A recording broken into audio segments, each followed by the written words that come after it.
The Galactic Council had seen countless species rise and fall across the stars. They had witnessed civilizations that conquered through brutality, empires that expanded through calculated cold logic, and federations that maintained peace through fear. But nothing, absolutely nothing, had prepared them for humanity. Hercules stood at the observation deck of the GSS Prometheus, watching the dying sun of the Kryn system cast its final red glow across the abandoned colony below. The evacuation had been chaos. 3 million Kryn refugees, their chitinous bodies trembling in fear as their star entered its death throes ahead of schedule. Every species in the sector had turned them away. Too many mouths to feed, too much infrastructure needed, too much risk. "They're all aboard," Megara's voice crackled through his comb.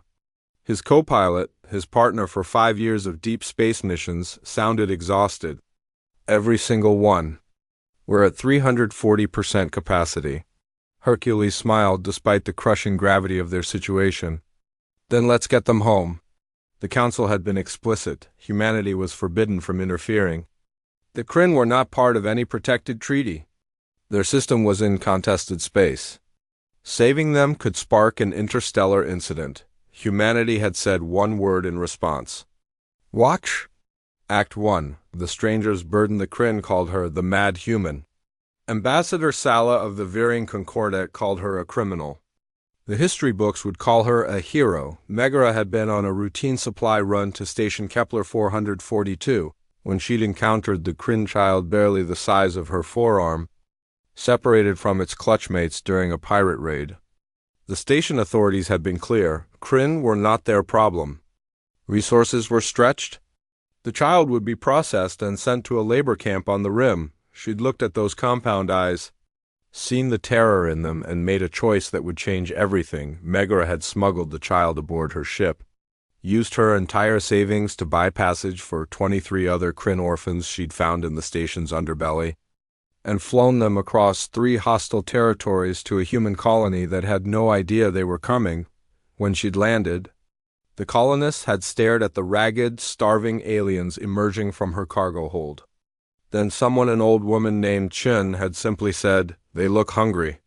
I'll start cooking." Within hours, the entire colony had mobilized. Temporary shelters materialized. Medical supplies appeared. Human children played with Kryn younglings, making up games that crossed the language barrier. And Megara, expecting a rest, had instead been handed a hot meal and told to rest. The Council had demanded her extradition. Earth had promoted her to Captain. Act 2. The enemy's life. Hercules remembered the Battle of Proxima, front like it was yesterday.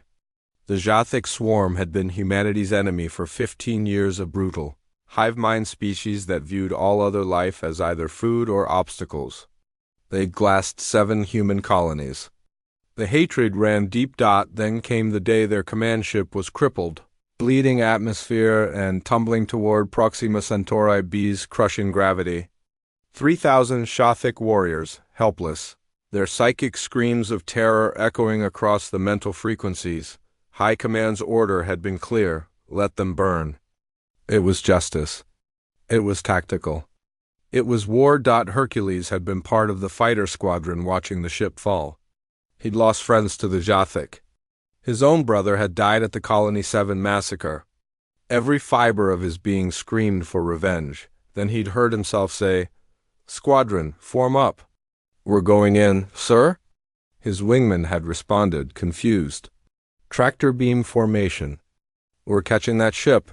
It had taken 17 human vessels, all of them damaged, all of them running on fumes and prayers, to slow that Jathic dreadnought enough for emergency systems to engage. They'd saved 2,847 enemy combatants who'd been trying to kill them hours before. The Jathic overmind had gone silent for 6 days after that. No one in galactic history had ever witnessed the swarm pause. When they finally responded, it was with a single transmission. "Explain," Hercules had replied simply, "because we could." 3 months later, the war ended. Not with surrender, but with the swarm's first ever treaty. The Jathic still didn't understand humanity, but they'd stopped trying to exterminate them. Act 3. The forgotten station research station Orpheus had been abandoned for 40 years, orbiting a dead world in a forgotten system. Its crew, a mixed-species team of scientists, had been lost when their supply lines were cut during the sector collapse. The Council had written them off. No one had resources to waste on ghosts except humanity. Had never stopped listening when a faint distress beacon flickered to life weak. Desperate, impossible, Megara had been the closest ship. She'd diverted immediately, ignoring her cargo deadlines, ignoring the penalties, ignoring everything but that fragile pulse of hope. What she'd found had defied belief. 17 survivors, kept alive by one human engineer named Rodriguez who'd cannibalist every non-essential system, grown algae in the waste recyclers, and rationed their supplies with mathematical precision for 4 decades. He was 72 years old. He'd been 32 when the station was cut off. Why didn't you use the escape pods? Megara had asked him, tears streaming down her face as medical teams worked on the skeletal survivors. Rodriguez had looked at her with eyes that had seen too much. Because there were only 8 pods, and 18 of us. Somebody had to stay, so you stayed with them. They were my crew, he'd said, as if it were the simplest thing in the world. That's what humans do. Act 4. The broken piece, the Kelser Empire and the Vrax Collective had been at war for 3 centuries.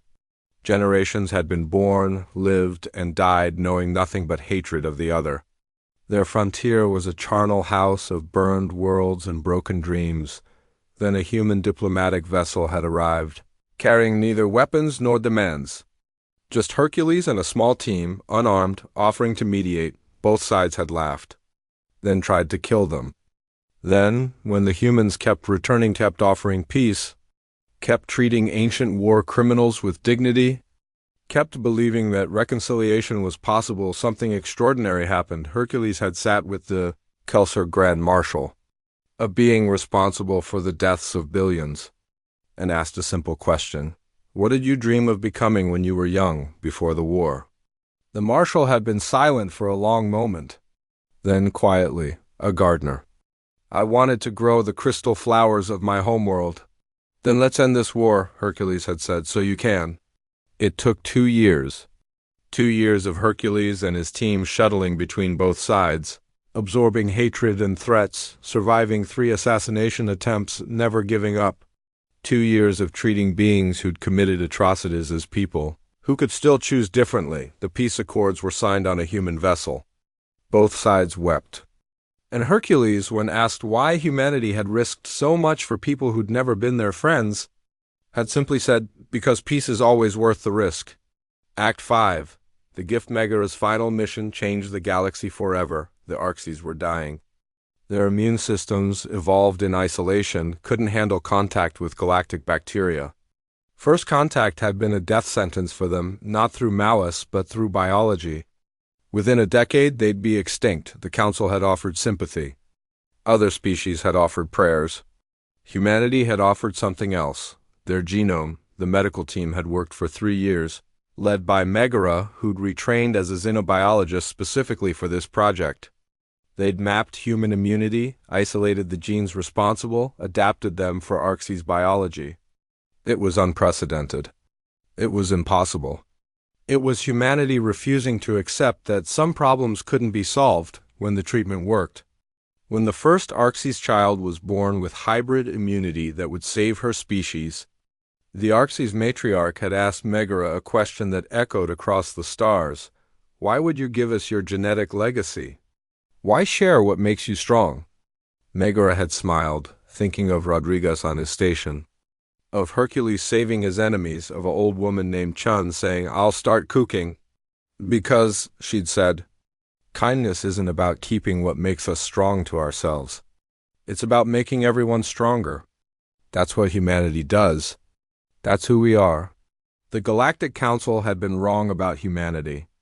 They'd thought humans were just another species, perhaps clever, perhaps resilient, but ultimately unremarkable in the grand scope of cosmic history. They'd failed to understand humanity's greatest strength, an irrational, beautiful, stubborn refusal to accept that kindness was weakness, A species that would save their enemies, sacrifice for strangers, and give everything for the slim hope that tomorrow could be better than today. Hercules and Megara stood together on earth, looking up at a sky now filled with ships from 100 worlds, not invaders, but visitors, friends, eyes who'd learned that in a cold, dark universe, humanity had brought something revolutionary: warmth.